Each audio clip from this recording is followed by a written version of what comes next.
wameona mahali na mtu wakaona mama mzee ameingia, na sababu hawakutaka kuonekana washamba wakakataa hapo. Kumbe ikaenda mama mzee akashika mahali alishuka,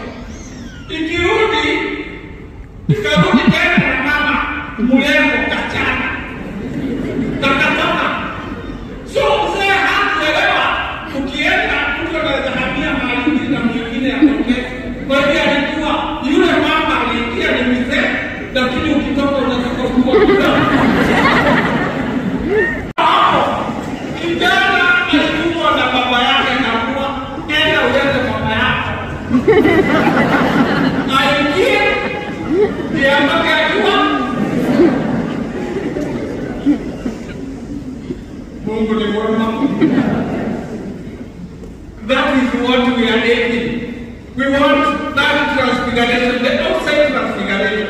Lakini Yesu anataka nini? Anataka kugeuka moyo kwa ndani. Mungu ni mwema.